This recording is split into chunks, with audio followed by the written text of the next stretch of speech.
네, 이렇게 이재명 대통령이 새해 벽두에 베이징을 찾았습니다.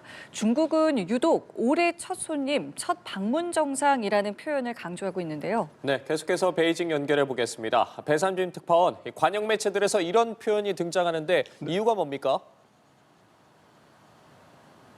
네, 중국 관영 매체들은 이재명 대통령의 중국 방문을 올해 첫 방중, 또 중국이 맞는 첫 외국 정상이라고 규정했습니다. 중국 외교에서 1월 정상 초청은 그의 외교 우선순위를 대외적으로 보여주는 상징적인 장면으로 활용돼 왔는데요. 중국 관영 양강망에서는 이러한 최초 행보는 양국 관계의 높은 중요성을 반영한다고 평가했습니다. 2012년 이명박 전 대통령이 한중 수교 20주년을 맞아서 후진타오 국가주석과 정상회담을 가진 사례가 있고 2019년에는 김정은 북한 국무위원장이 중국을 찾기도 했습니다. 신화통신은 이번 방문을 두고 그 어느 때보다 중요한 시점이라고 표현했습니다. 논평에서는 보호주의와 작은 마당, 높은 울타리라는 표현을 써서 미국을 겨냥한 메시지를 함께 실었습니다. 동시에 군국주의적 사고를 되살리려는 시도가 영내 안정을 해친다며 일본을 우회적으로 비판했습니다. 최근 다카이치 일본 총리의 대만 유사시 발언 이후 중일 갈등이 다시 고조된 상황과 맞물립니다. 중국 내부에서는 양국이 항일 역사를 공통으로 가지고 있다는 점을 내세우며 다자주의 수호 협력도 함께하고 있다고 짚기도 했는데요. 중국이 새해 첫 외교 무대에 한국을 중요한 파트너로 판단하고 있는지를 엿볼 수 있는 대목입니다. 특히 이 대통령이 CCTV 인터뷰에서 하나의 중국 원칙을 존중한다고 밝힌 발언을 중국 매체들이 집중 보도했는데요.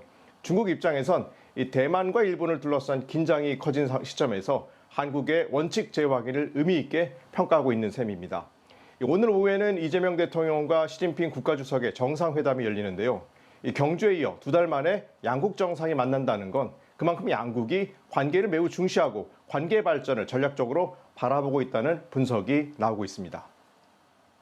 네, 현재 대만에서도 이 대통령의 방중에 큰 관심을 두고 있는데 일부에서는 거래설이 제기되기도 했습니다. 양국 간의 안보 문제에서는 대치할 수밖에 없는데 분위기 좀 어떻습니까? 네, 대만 언론은 정보기관 소식통을 인용해 중국이 한국에 4가지 요구를 제시할 수 있다고 보도했습니다. 하나의 중국 공개 재확인과 주한미군 임무 확대 반대, 마스가를 통해 생산된 군함이 인도 태평양 지역에서 운용되지 않도록 해달라는 내용 등입니다. 동시에 한학령 해제나 제재 완화 같은 반대급부가 언급됐지만 이는 대만발 주장입니다. 실제 여부를 떠나서 대만이 이번 이 대통령의 방중에 경계감을 드러내고 있다는 점이 확인된 셈인데요. 중국이 일본 및 대만 관련 문제를 둘러싸고 한국과 긴밀한 협력을 모색할 것이란 전망이 나오는 상황에서 대만은 그 조건을 보고 있는 겁니다. 자, 일각에서는 복잡한 지정학적 환경 속에서 양국이 이 국제관계나 안보 분야에서 가시적인 성과를 내긴 쉽지 않다는 관측도 내놓고 있습니다. 싱가포르 연합조보에서는 한중 관계가 개선될 가능성은 높지만 국제관계와 안보 문제에서는 상대방을 만족시키기 어려울 것이라고 짚었습니다. 이 한미 군사동맹으로 인해 한국이 입장을 크게 바꿀 가능성이 낮고 또 중국 역시 한반도 문제가 지정학적 경쟁과 얽혀 있어서 명확한 입장을 내놓기 어렵다고 분석했습니다. 또 핵추진 잠수함 문제도 대표적인데요.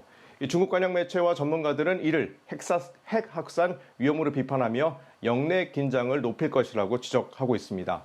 여기에 방중 시점과 맞물린 북한의 탄도미사일 발사까지 더해지면서 긴장은 유지되고 있는데요. 이 대통령이 중국과 원활한 소통을 유지하며 미중 사이에서 외교적 줄타기를 하는 것이 중대한 과제가 될 것으로 보고 있는 겁니다. 정냉 격렬, 정치적으로 차갑고 경제적으로 뜨겁다는 시나리오가 통할지 관심이라는 반응입니다. 자, 그리고 이번에 대규모 경제사절단도 꾸려졌습니다. 어떤 부분들을 기대해 볼 수 있겠습니까? 네, 중국 관영 매체들은 정상회담 의제로 공급망과 디지털 경제, 관광, 인적 교류를 전면으로 내세웠습니다. 지난해 관세 전쟁으로 갈등을 빚었던 미국을 겨냥한 듯 한중 협력을 강조하고 나선 겁니다. 이번 방중에 4대 그룹 총수 등 200여 개 기업이 참여하는 대규모 경제사절단이 동행했는데요. 중국이 반복하는 키워드는 공급망 안정과 개방된 시장입니다. 이는 미중 경쟁 속에서 주변국과 협력 가능한 영역을 넓히려는 전략으로 해석되는데요. 이런 가운데 새해 연휴 기간 중국인 해외 방문 도시 1위가 서울이라는 통계도 나왔습니다. 해당 수치는 중국 여행 플랫폼 취나르의 집계 결과를 인용한 보도인데요. 중국에서는 지난달 29일부터 31일 3일간 휴가를 내면 연휴를 포함해서 8일간 쉴 수 있었는데 서울이 가장 인기 있는 여행지가 됐다는 얘기입니다.